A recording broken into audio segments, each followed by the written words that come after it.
సునాదస్వరము March 2. ఇది మొదలుకొని నేను మిమ్మును ఆశీర్వదించెదను. హగ్గై గ్రంథము 2వ అధ్యాయము 19వ వచనం.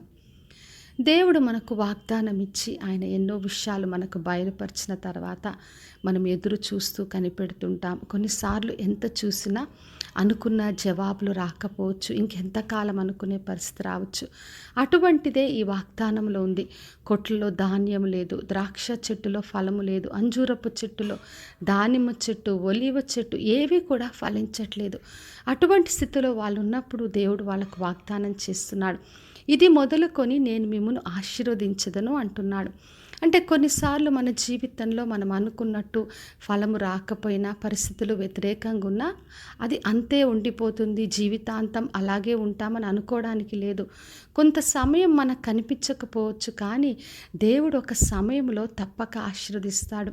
మరి ప్రతిదానికి సమయం కలదు. భూమి కింద ఉన్న ప్రతి ప్రయత్నమునకు ఒక సమయం ఉంటుంది. అందుకే మనము అధైర్యపడకుండా దేవుని పైన ఆధారపడాలి.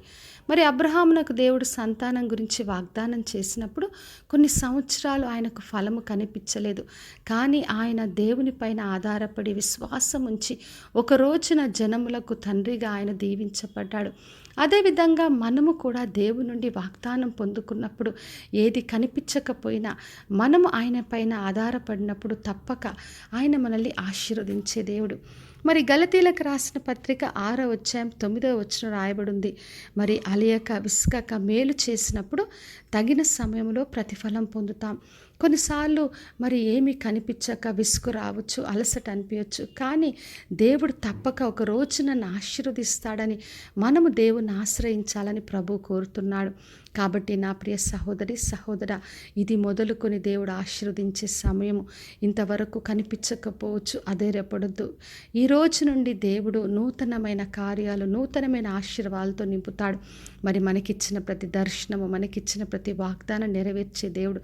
కాబట్టి విశ్వాసంతో ఇది మొదలుకొని దేవుడు నన్ను ఆశీర్వదిస్తాడని ఆయన ఇచ్చిన వాగ్దానం పట్టుకొని ఆయన పైన ఆధారపడి ఆయన నుండి గొప్ప మేలు పొందుకుందాం. ప్రార్థన చేసుకుందాం. పరలోకమందున్న మా తండ్రి, మా దేవ, ఈరోజు ఇచ్చిన వాగ్దానం కొరకే వందనాలు తండ్రి. ప్రతి ఒక్కరిని దీవించి ఆశీర్వదించండి. మీరు ఇచ్చిన వాగ్దానం పట్టుకొని ఎంతమంది ఎదురు చూస్తున్నారో, ఎటువంటి ప్రతిఫలం లేకుండా తండ్రి బాధపడుతున్నారో వారందరినీ దర్శించండి. ఇది మొదలుకొని ప్రతి ఒక్కరిని ఆశీర్వదించి ప్రతి ఒక్కరు బహుగా ఫలించే కృపను దయచేయమని యేసు నామములో అడిగి వేడుకొంచున్నాను తండ్రి. ఆమెన్.